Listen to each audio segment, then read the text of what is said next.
Hello all, welcome you in part 4 on file handling in C++.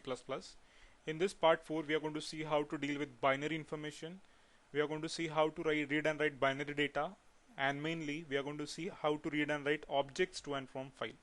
We are going to see some programming using code blocks and we will try it practically. So this was a program that we have used in our earlier videos, which was writing the data, uh, which is writing the data to a file using an extraction operation and OFStream class. And what we did is we have written a, which is a character data, then 1, which is a number, but this number is written in the file as a character.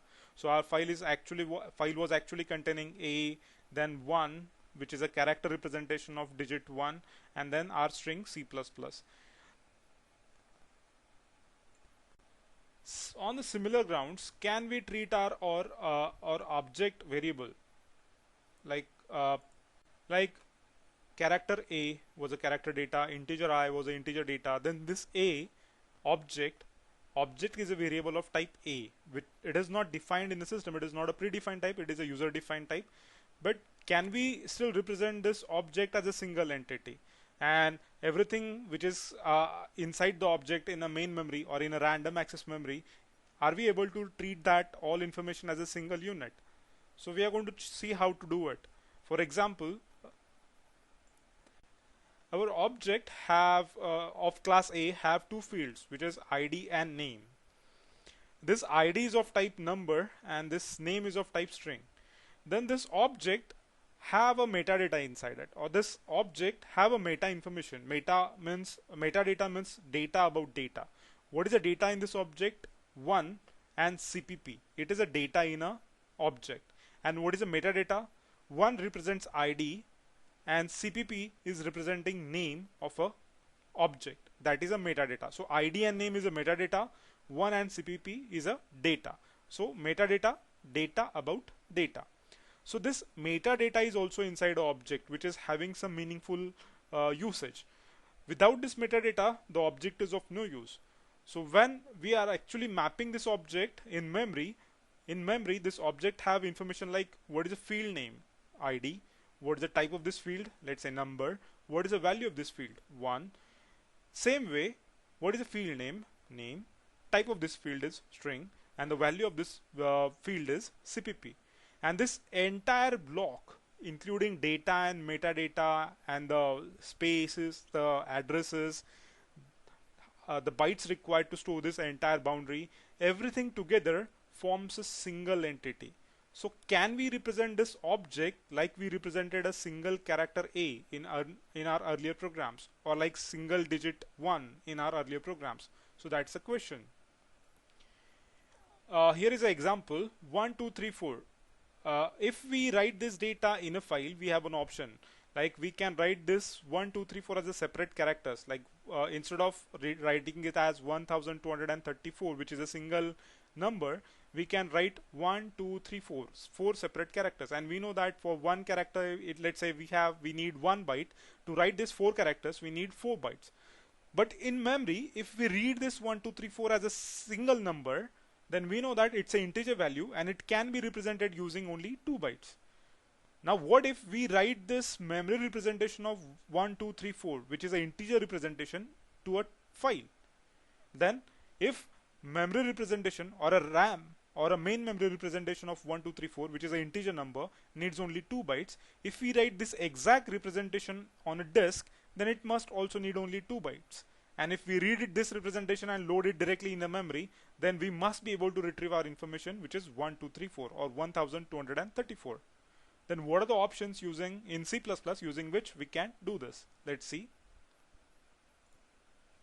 So you have some modes which are provided in C++, like in input mode, output mode, binary, which will allow us to read and write binary representation of a data to and from file. Append mode, which adds anything to the existing file, but take care that it do not overwrite anything. Means if there is a file present on the disk, then it goes to the end of the file and then add whatever we want to add. The existing data is persisted.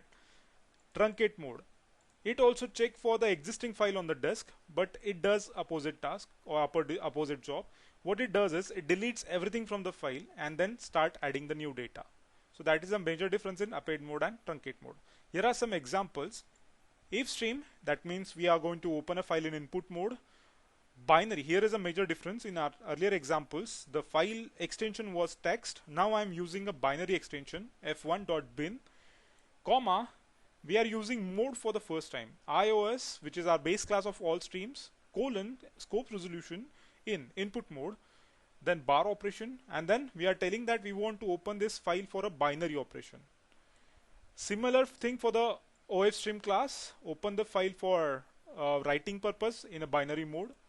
An fstream class can be used for input as well as output mode, and we are passing binary. So we are using this fstream object to read and write from a file in a binary mode. So let's open a code blocks and let's write a simple program which will allow us to read and write a number in a binary context. Let's write a program to use or read and write the same number 1, 2, 3, 4 to and from binary file. Let's start a code blocks. Let's write 1, 2, 3, 4 integer information in a file. For that, we have to include fstream file in our program, which will allow us to read and write data to and from file. Let's create an object of ofstream class, which will allow us to write a data in a file. So ofstream, let's say o file, and let's give this file name as sample.bin. Bin is a binary file. Now let's make use of modes for the very first time. iOS colon, let's say input. Now of course ofstream is for output, so I'll use iOS colon output mode, and we will use a bar operation and then iOS colon binary, which will tell us that we are opening this file in a binary reading and writing mode. So let's say that we have a integer I. Unlike in the earlier examples, we have used 1. This time we will write 1, 2, 3, 4, or this integer I is initialized to 1, 2, 3, 4 value 1234. Now we want to write this 1234 not as 4 separate characters 1, 2, 3, 4. We want to write this as 1234, which is a single entity or a binary value of I. So let's do it. Now there is something called as a character reinterpret cast, which will allow us to convert any data into a character representation which can be converted back to actual data. So there is something called as reinterpret cast in C++. What it does is it takes, like, say, character star, and here I can say source, or I should write here like destination. So this reinterpret cast allows us to convert any data into any data or any pointer into any pointer. So let's say C++ understands the data which is going to a file and coming from a file as a stream, group of zeros and ones. And we have seen in earlier programs that we can represent anything as a character in C++. So what we can do is our source in this case is variable I, and we want to write it as a binary data on a disk. So our destination is going to be a pointer of type character. So C++ will be able to write a character data, and our source is going to be of type integer. So we are going to convert our integer pointer or integer binary data into a character pointer data, but as we are converting the data, we are not going to lose it as a single entity. The data will be represented as a single entity. So let's say the destination type is character star character pointer. Let me say this pointer is of let me give the name to the pointer. Let's give the pointer name as cptr character pointer is equal to reinterpret cast and the angular brackets. Then this is my destination type, and I want to convert, what is my source? I want to convert this I, but my source again has to be of type pointer, so I have to give, or address, so I have to give ampersand. So what is the meaning of this code? This code means that without losing the representation of I, data pointed by I, convert this data into a character type. So we are not losing the representation. Representation means this 1, 2, 3, 4 is a single entity, single data. Without losing its interpretation, we are converting the pointer type. Pointer of type integer is converted into a pointer of type character. Although compiler do not like this, but we are telling the compiler that do it for us. Now there is a call in the C++ OFStream class called as write. Now this class is capable of writing character buffer. Now character buffer or character array or a character pointer, in our case CPTR is pointing to the memory which we want to write in a file. So we are giving CPTR as a first argument, and the second argument should be how much data is CPTR is pointing. Now see, I is of type integer. Let's assume my system is 32-bit. So mostly my I variable is going to point or have a data size of 2 bytes. It may change depending on the 64-bit system. So for a safer side, we will pick the size of operator and we will give int. So whatever system is using the size for the integer, that size is given as how much data we want to write. So what is the meaning of this line? This line means that CPTR is pointing to the memory that we want to write in a file. What is the size of this memory? The size of this memory is size of integer. Why integer? We are converting I into a character pointer, and what is the type of I? It is a type of integer. If my I is of type float, then I must write here float. If my I is of type string, then I must use string. If my I is of size 40, then I can use here 40. If my I is a object, then I must use here class name. So we are going to see it in the next program. So let's first close the file. File.close. Our writing is done and we are closing the file. Now if hello world comes without any problem, we will assume that the file or the binary data is written inside a file. So let's compile the program. This line was added for the explanation purpose, so let's comment this line. Let's recompile the program. So program has compiled successfully. Let's run.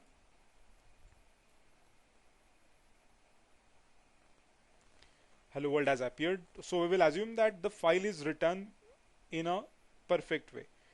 Now it's a binary file. Even if I open this file, the program, the file content will not make any sense for us. Let's try to open the file. See, my file name is sample.bin. It must be somewhere in here. Let me go to my project title, which is cpp bin prg2. So sample.bin file is created. So see, this is a binary data. We can't read this data, right? So it is not human readable. The file is written in the binary format.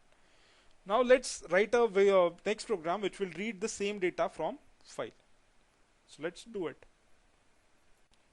So now we are interested in reading a data from a file. So instead of using object of OFStream class, we will use object of IFStream class. So let me put a comment.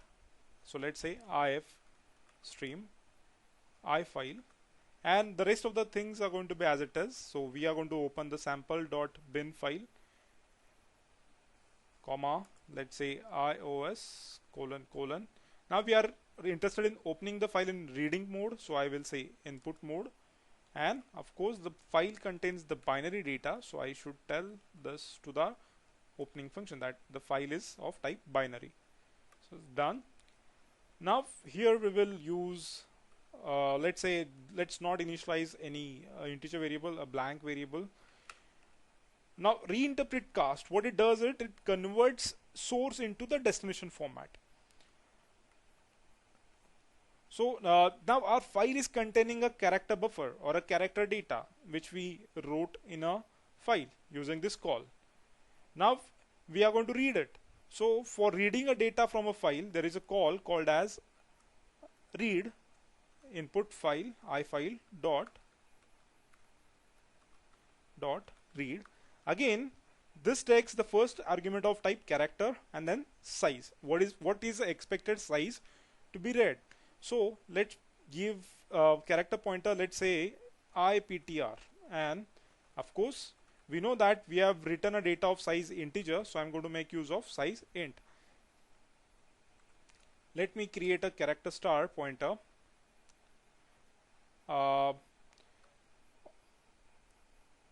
perfect way, if we don't know what is the memory size, what we can do, the other way we can do it is character array, let's say input, and let's give this size of 10. So we can read 10 characters from the file. Now here I'll say use input. So I hope you are still able to recall the theory that the array variables are of type pointer variables. So I can still use this input in my read call. So just for the change purpose I am using it. Otherwise we can create a character star, initialize it with the new keyword, and we can use the same variable in our read call. Just for the change we are using input, which is a type array of type character, and its size is 10. Now once the reading is done, once the call succeeds, it will read the information and it will put it inside character array. Now let's write this in. Now we have to reconvert, we have to retypecast. Now while writing, we reinterpreted our integer data into the character data. Now our source and destination is going to change. Now the data is in type of character and we want to reinterpret in type of integer. So let's use integer star, which is a pointer, and then I'll say I is equal to reinterpret cast, and my destination is of type integer star, and my source, who is my source? So input is my source. See, and an input is an array, so I do not need to write any ampersand or anything. It's a pointer variable itself. So once the data is read from a file and put it inside the pointer variable, we are free to display this pointer variable on the screen. Let's see whether the data is read or not. End line. So I hope you are able to recall that in the program we have written 1 2 3 4. So this I must print 1 2 3 4 on the screen, and after this let's print hello world also. See out. Let's say hello world.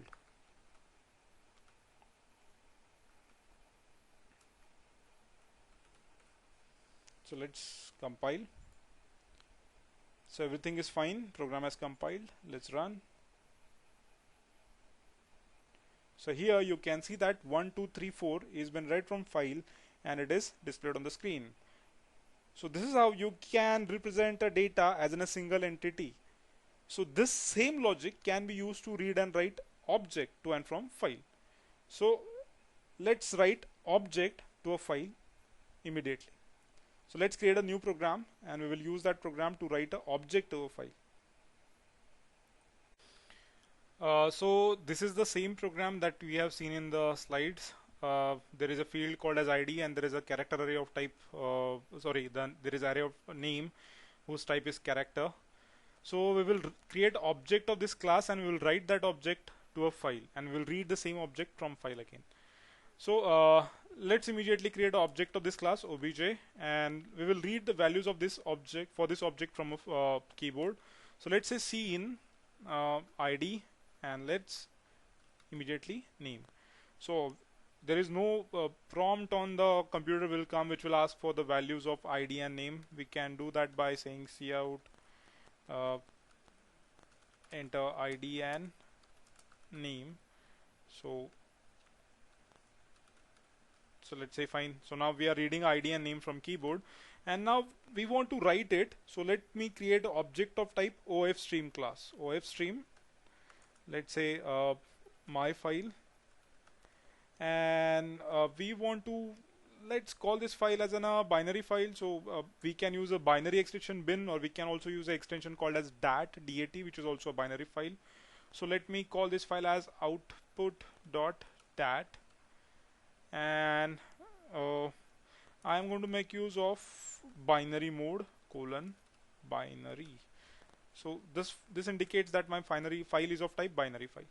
So once the object is ready, we know that now C++ understands the character buffer which it can write to a file. So we have to reinterpret the cast. So what I will do is I will write a minimum code which will be able to read and write the object to a file, and it will help us while reading the data from the file. So I'll use some shortcuts. In the earlier programs we have used multi-line code to the same story. Now we are going to reduce it to the single line. So you can try it, otherwise you can use the earlier program approach where the code is split on the multiple lines. So let's do it.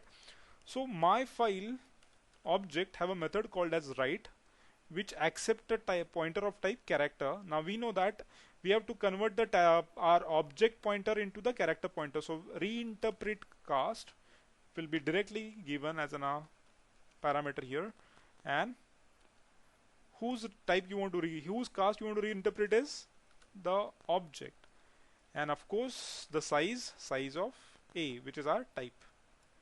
Now this line will be able to write the object to the file.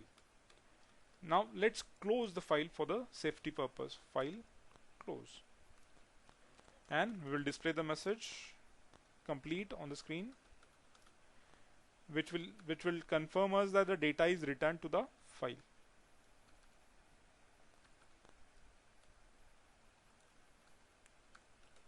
So let's try to compile this. Okay, ID and name, there is one error. Oh, whose ID and whose name? Object.id and object.name. Obviously that's a silly mistake. Let's compile. Program has compiled. Let's execute. Now it's waiting for my input. So enter ID and name.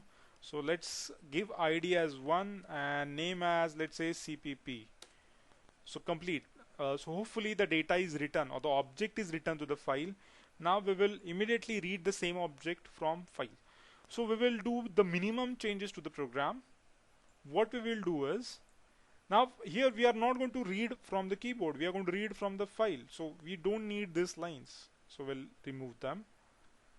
Now as we are interested in reading, we are supposed to use ifstream class instead of ofstream class. So another small change. We are going to read, not write. So instead of write method, the method is read, reinterpret. So see, only 3 or 4 changes, and I think that the program is ready to read from a file. Now after reading from a file, let's display the data on the screen. So let's say cout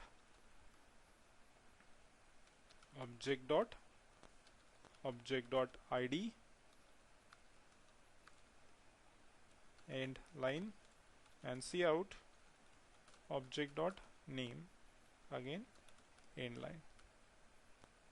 So what we can do is, here we'll say id is equal to this, and here name is equal to this. So hopefully it will work. So let's try to compile. It compiled successfully, so let's run. So here you can see that the program is reading from the file. The ID was 1 and the name was CPP that we wrote in a file. So this is how you can read the objects from a file. I hope you got the concept. Thank you.